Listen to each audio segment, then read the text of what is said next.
everybody, it's Emily at Homeschooling, and today we're going to be talking about what I plan to do with my 11th grader this year.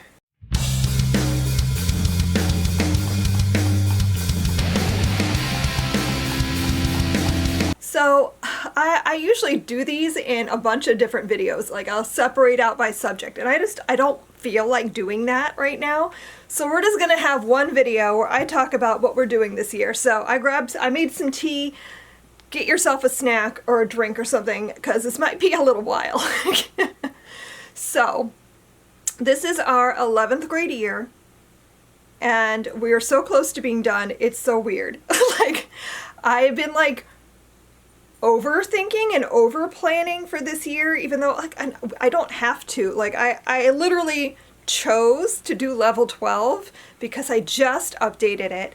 I've already been over everything. Like, I know the level pretty well because I just was working on it. So theoretically, I had very little to do as far as planning goes, but that's not how I roll. You guys know that, right? Like, I can't not tweak and change and plan even my own writing, even my own curriculum. So one of the reasons is that we've already read some of the books. Like, she's already read The Hunger Games. We read The Indifferent Stars Above when we did Morbid Curiosities. Like, we've already done some of the books in this level, and so therefore I needed to find replacements for those. But also, if you've been following me for a while, you know that Regina is picky. You know that she tends to not like the books I choose. So I have been going above and beyond trying to find things on our shelves that I think she will appreciate and enjoy, because we only have 2 years left, and I want her to have a good experience. I want her to enjoy the reading. That's why we're doing it, like, so that she can enjoy the literature. So anyway, let's just talk about what we're doing. So let's start with math, because that will only take me a minute to discuss. Oh my gosh, this is so heavy. So I haven't even taken it out of the shrink wrap yet. It just came in the mail last week. But we're going to be doing Denison Algebra 2, and I got the Success Algebra 2. We did the Success Geometry last year. We did the regular Algebra 1, and she did well with it. I think she got either like a low B or a high C. I can't recall now. I think it was like an 84. But when we did geometry, I got the Success Geometry, and she got like almost 100% A. So she did so well with that, I decided to go ahead and get the Success Algebra 2, because she was a little bit stressed about Algebra 2. Algebra was not fun for her. She's not mathy, and so I thought this would be a good option. I love Denison's program. It's very growth mindset. It's very much like made for kids who are either not mathy or who are maybe a little bit intimidated or afraid of math. This is an excellent program. He really does a good job of walking you through the math and the concepts so that you really grasp it well enough to move on. And so I really appreciate that we have access. Like, I wish this existed when my older three were young, because it would have been such a good program for them. Especially my oldest, who was terrified of math. I feel like this would have been so beneficial for her. I'm sad it didn't exist then, but I'm glad I have it now. So if you have a kid who is maybe intimidated by math, or maybe math makes them feel dumb or whatever, check out Denison. I think you'll find that it works well for them. We're also doing some online classes, because of course we are. I've been trying to farm out some things so that, like, she has some other teachers and she can take some classes that I have no ability to teach. So for foreign language, she'll be doing Korean language and culture part 2. So last year she did the level 1, which was a 2-semester course. So she did part 1 and 2 for that last year. So this year she's doing Korean language and culture part 2. And she'll do that both semesters. So that's going to be her foreign language. She did it last year with the same teacher, Ethan Yun, and she really, really enjoyed it. I think she learned a lot. And so I'm excited for her to do it again this year. So she'll be doing that. I signed her up for a chemistry class. So she's doing Chemistry Made Simple with Christina Wisniewski. These are all on OutSchool, by the way. And the reason I chose this class was because she specifically wanted to do chemistry, but not do labs and not do the math part. And so I could have done this with her. Like, I have books, I have things, but like, I feel already like we have too much. So I wanted to do a class. So that's one less thing on my plate. And so this class is just the theory, the meat of the science without the math and without the labs. So I'm hoping this works well for her. I hope she enjoys it. This is a year-long class.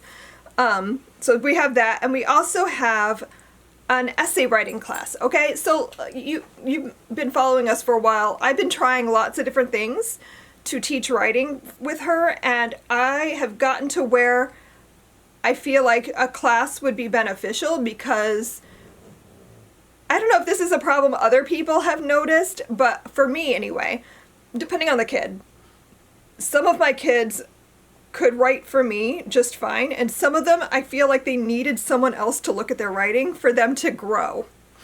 And so I wanted to find a writing class where it would teach the basics. Like, she knows the basics. Like, I feel like at this point she knows what she's supposed to do. She's just not interested enough to develop more as a writer. She likes to create, like, she does a lot of creative writing, and that she's doing really well with. But she just struggles with the academic writing, and I feel like it's because she doesn't feel like it's interesting, or that she doesn't feel like, why does she need to do this? She's very big into, but why? Why do I need this? Why is this important? And so I feel like having another teacher, having somebody else look at her writing is going to inspire her to try harder and to grow a little bit more. So that's what we're doing. It's a 1-semester class. I haven't decided yet, but we might do a second writing class in the second semester, but focusing on a creative writing aspect. Like, I think we might do a class that focuses on plotting, because that's something I think she needs some guidance on. So anyway, so that's going to cover all of our online classes.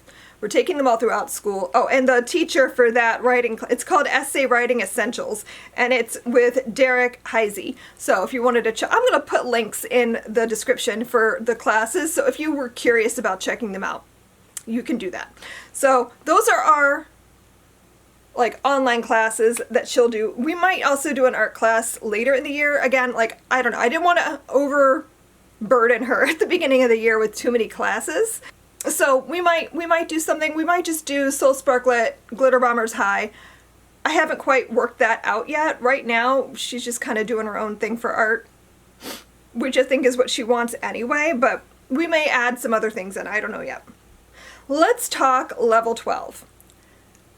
You can go and check out the full book list. I'm not going to go through everything, but level 12 is focused on American history and government and economics. So that's like the bulk of what we'll be doing for the year. But like I said, I have done some small tweaks here and there. Like, for example, these are the main spines. The Penguin History of the United States series. I really liked these because I think they cover a lot of territory in a really interesting way. However, they can be a little bit dense, and Regina's not a big history fan. Like, she gets interested in very specific topics, but overall, she would not say that she enjoys history. I did get the audiobooks for these, so I have these on audio if you wanted to go that route. I also have A Different Mirror, which is by Ronald Takaki. I love this book. And I have the Indigenous Peoples History of the United States for Young People. I don't know where my copy is for the regular one. If I find it, we might switch to that. But right now I have the For Young People one in my cart here because that's what I could find. If for some reason, if those Penguin history books are just too much for her, if she just really hates that, My alternative is this. This is the How to Survive Middle School Do-It-Yourself Study Guide for U.S. History. And it covers a lot of material in a much more concise way. So if she just like absolutely hates the more dense book, I have this. So it's here if we need it, but I don't know if we're going to need it or not. But otherwise, we're mostly going to keep that the same. Oh, the other thing I have, she loves the History Smashers series, which is a little bit on the younger side. This is more of a middle grade. However, it still covers a lot of material, and it covers it in a way that she finds interesting, which I think is the most important thing here. So I have the American Revolution one, and I also bought the Salem Witch Trials book. So I have these for us to do. Like, I think the American Revolution one's going to replace 1776 because I think she'll find that boring. She really knows a lot about the American Revolution already because we had a whole Hamilton phase. Like, so I don't really feel like we need to deep dive into that too much, but I do have this for us to read. Or rather for her to read, because she'll be reading these on her own. So that is, like, you can go see online. Like, I'm not going to go through every single book because that would take me forever. But those are the big changes, I think. A few other things that I have this book on my shelf already. This is Resistance Stories from Black History for Kids by Rand Miller. Again, it's like middle grade, but it covers things that aren't typically covered in most texts. So this is something we might dip in and out of, but we're not going to read the whole book. Let's talk poetry, because one of the things that we're doing is a little bit different, because we didn't do this last year when we did Morbid Curiosities, and if we would have done it last year if we were going to do that, because this is in level 10.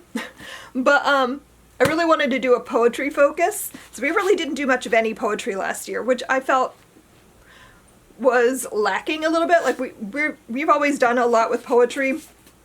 Regina's always enjoyed it. So we're going to read Why Poetry by Matthew Zapruder. I love this book. If you are a person who thinks poetry is boring or who thinks you don't understand poetry, I would encourage you to read this book because it will help you to understand what is the point of poetry, why do we need to read it, but it'll also inspire you, I think, to like try your hand at writing it. I know this book really made me feel like it was something I wanted to do again. Like I used to write poetry when I was a teenager. I had like journals full of my melodramatic poetry, but I really felt like I wanted to write poetry again after I read this. And it just gave me a new appreciation for it. So this is already in level 10. We didn't cover it last year, so I wanted to add this in this year. And with that, I have Mary Oliver's A Poetry Handbook. This is a prose guide to understanding and writing poetry. And I also have How to Read a Poem and Fall in Love with Poetry by Edward Hirsch. So I have these 3 books. We're definitely going to read these 2. I haven't decided if we're going to use this or not. It's going to kind of depend on how these go. But my plan is just to really dig into the whys and the how of poetry this year. There is poetry books in level 12 that I still have to find. They're on my shelf somewhere. But we'll be doing just like reading poems too. But like I really wanted to get into like the meat of poetry. So we're going to have like a pretty solid language arts year. For English 11. I'm trying to put these back in and I'm fighting with them. We're also going to be doing short stories. I have the Oxford Book of American Short Stories, edited by Joyce Carol Oates. This is going to be like the bulk of our short stories this year. We're not going to read everything. I have a few like well chosen. Like we've already done a lot of Poe, but I probably want to do Poe again. We're going to read like Rip Van Winkle because I feel like that's an essential. We're going to read some we're going to read like the Yellow Wallpaper. What was the other one? I was like, oh, we're going to read The Lottery. I'm so excited about that. So yeah, I have some well-chosen short stories that we're going to be like adding on in throughout the year. So let's talk literature, because that is the biggest like adjustment I'm making to level 12. Like, we're going to kick off the year with Breeding Sweetgrass for young adults. This is by Robin Wall Kimmerer. We didn't get to this when we did level 9. And I was sad about it, but it just didn't happen. So I wanted to start our year with that. So I'm really excited to read this with her. I think she's going to enjoy it. This is nonfiction, but I think it's done in a really interesting way. And I think it's a good way to set the stage for everything else we're going to be reading with level 12. I also have... Warrior Girl Unearthed by Angeline Booley. I chose this one mostly because I wanted to read it and I haven't gotten to it yet.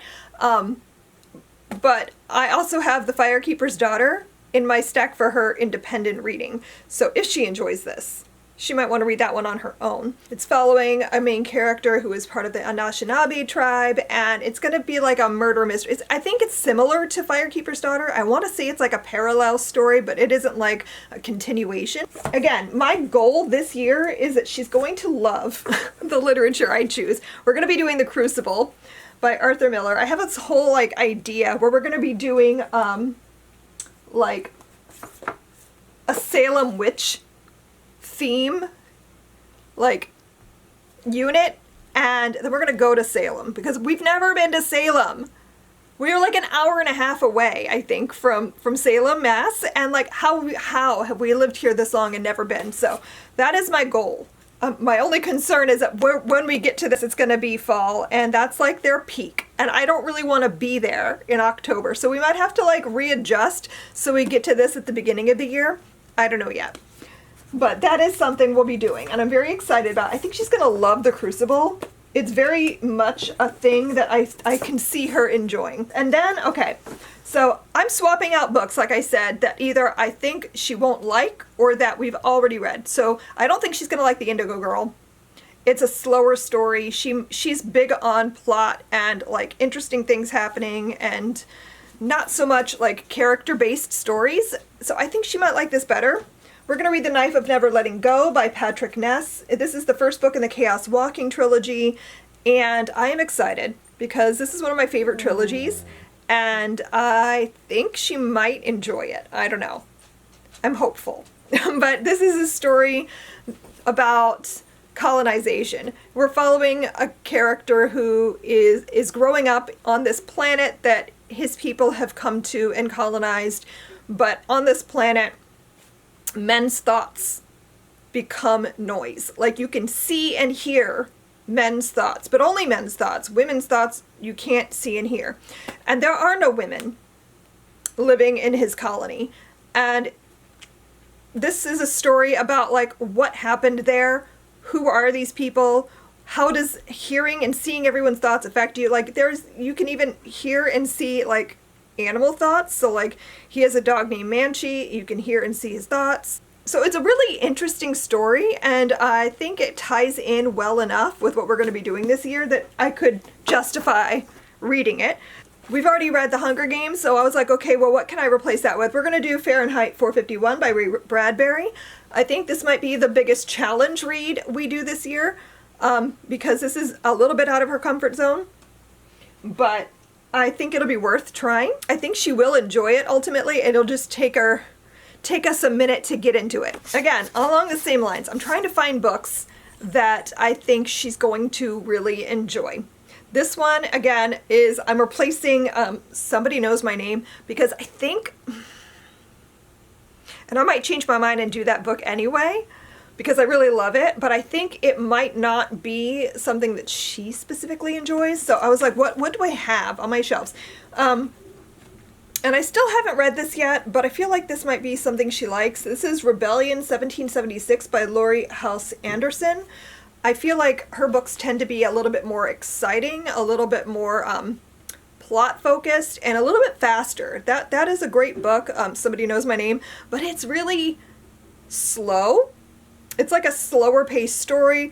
There's a lot happening. It takes place over like her entire lifetime, so I feel like something like this would be a better fit for Regina. I do not know where my copy is, but we're probably going to read The Gods of Gotham by Lindsay Fay. I think she'll like it. It's a murder mystery, and we haven't really done a lot of that sort of thing. If she enjoys Warrior Girl Unearthed, we'll do that. It's like a story set in the mid 1800s. It's about like the first police in New York, and like a lot to do with Irish immigration and that sort of thing. It's a really good story. It's just, I don't know where it is. I'm still looking for it. But when I find it, it'll be on our cart. Then, I'm very excited to read Junie with her. I love this so much. Junie by Erin Crosby Eckstein is easily one of my favorite books of the year for 2025. This is a Southern Gothic story about a girl named Junie who has grown up living on this plantation where she has been kind of coddled by the daughter of the plantation owner. And she has freedoms that other enslaved people do not. Like, she learned how to read, she likes to write poetry, she gets to have like these great like conversations about literature with Violet, the girl that she belongs to. And so she has a different lived experience than other enslaved people. And this is a story about her starting to kind of grasp what being enslaved really means and how it's going to affect her life going forward. It's also a story about what happened to her sister. Her sister died before the beginning of the story, and she's starting to unravel like what happened with that and why she died, and she's speaking to her ghost. So it's a really interesting story. The writing is beautiful. Oh my gosh, I loved this. So I'm excited for Regina to get to experience it. Then I have Gold Mountain by Betty G. Yee, another one that I think she's gonna like a lot. This was a really fun story about what it was like to work on the Transcontinental Railroad for the Chinese people who came to America to make their fortune there. And so we're following a girl whose brother recently died, and her father has been wrongfully imprisoned, and she's trying to find a way to get him out. And her aunt wants her to get married and marry somebody who can help pay his bail to get him out of jail, but she doesn't want to tie herself down to a person that she doesn't love. And so she decides that her best course of action is to go work on the Transcontinental Railroad in the place of her brother. So she dresses up as a boy and goes to America and gets to live as a man and see what that's like. And I always love a story where we're following a girl who has to like dress up as a boy and try to blend in and hide, and it's a trope that will always work for me. So I really loved this, and I think it's like a fast-paced kind of rollicking adventure, so I think Regina will like this. I have We Are Not Free by Tracy Chee, which is another one that I'm just like so excited for her to experience. This book is beautiful. If you only read one book about Japanese internment, I think this is like the best one to read. Like, it's just so rich, and you get to meet so many different characters and see how it affects so many different people, but they're all like intertwined with each other because it's like one big friend group and their experiences growing up in this time, in this place, and what that was like for them. And it's very beautifully done, very moving, and I think we're going to enjoy reading this together. Then I have The Rock and the River by Kekla Magoon. I think, again, this is a story that hopefully will work for Regina. I also have The Nickel Boys. So yeah, I also have The Nickel Boys by Colson Whitehead. I haven't read this yet, so I don't know if this will be, I need to read it first, but one of these will be the book we read together, set in this time. Both are about civil rights. This one's about a boy whose brother gets caught up with the Black Panther movement. I know this one is about boys growing up in the 1960s, or a boy growing up in the 1960s who is unfairly sentenced to a juvenile reformatory called the Nickel Academy, and he gets trapped in a grotesque chamber of horrors. So I don't know. I don't know which one we're going to read yet. Probably both, if I'm being fair. If this is good, we might do this one as a read aloud and then she'll read this one on her own. I don't know yet. Independent reads. I'm not going to show you everything because we have a lot of stuff down here. I want her to read We Have Always Lived in the Castle by Shirley Jackson. We're going to read The Lottery, so I thought this might be a good follow-up to that. And it's short, and I think it'll be a good introduction to like classic horror. I have Last Night at the Telegraph Club by Melinda Lowe. This is historical fiction set in the 1950s about two girls who are kind of discovering their queer identity and what that was like in this time and place. It's set in like San Francisco, and we're at like them discovering this gay club scene, and it's a beautiful book. I loved this, so I think she might like that. I have We Are Not From Here. This is by Jenny Torres Sanchez. I thought that this would be better for her to read on her own. I think it's a really great look at immigration and what happens, like why do people come to America? How do they get here? What is that process like? What happens when they get here? I also have The Freedom Seeker. This is by Ruchira Gupta. We'll see which one we go with. Like, this is already scheduled in level 12, so probably this, but I do have this. I might be writing a lit bite for it, so like, we have options. I put Vampires of El Norte by Isabel Cañas in this pile because I thought this was a really interesting story set in Mexico during the Mexican-American War, and I don't know, I just feel like this might be something she likes.